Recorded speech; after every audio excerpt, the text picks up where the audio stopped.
Thank you माननीय साना सतीश बाबू। माननीय साना सतीश बाबू।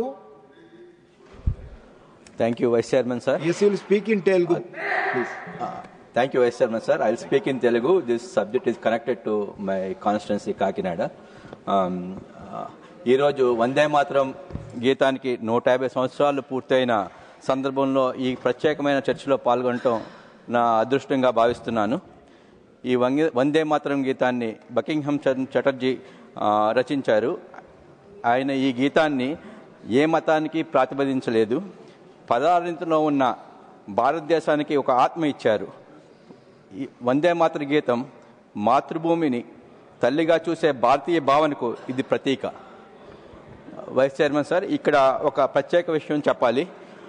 సరిగ్గా 102 ఏళ్ల క్రితం నవంబర్ 28, 1923లో నా స్వస్థలమైన కాకినాడలో ఒక దురదృష్టకరమైన సంగతి జరిగింది.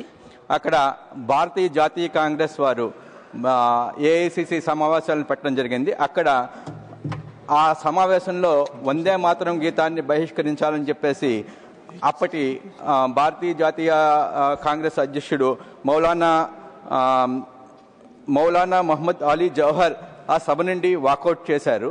ఆ చేయటం వలన అక్కడ వందే మాతరం గీతానికి జరిగిన అవమానంగా మేము భావించి ఈ గత నెలలో మేము అక్కడ వందే మాతరం గీతానికి 150వ సంవత్సరము ఉత్సవాలు అక్కడ చేయడం జరిగింది. అయితే ఒక విషయం ఏంటంటే అక్కడ మౌలానా ఆలీ పేరు మీద ఒక రోడ్డు కూడా పెట్టడం జరిగింది. ఎందుకంటే ఆయన అక్కడ ఎక్కడైతే బహిష్కరించారో బహిష్కరించిన చోట ఆయన పేరు పెట్టడం జరిగింది.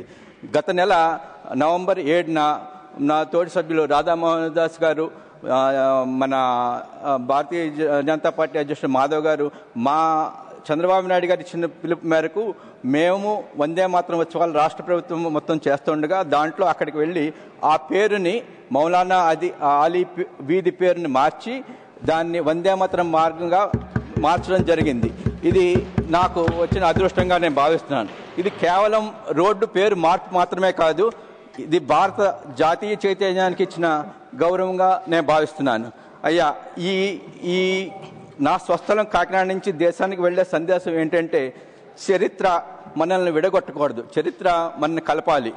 ఈ 150 ఏళ్ల వందే మాతరం వేడుకల సభలో పాల్గొనే ఈ అవకాశాన్ని ఇచ్చిన మా నాయకుడు నారా చంద్రబాబు నాయుడు గారికి ప్రత్యేక ధన్యవాదాలు తెలుపుతున్నాను.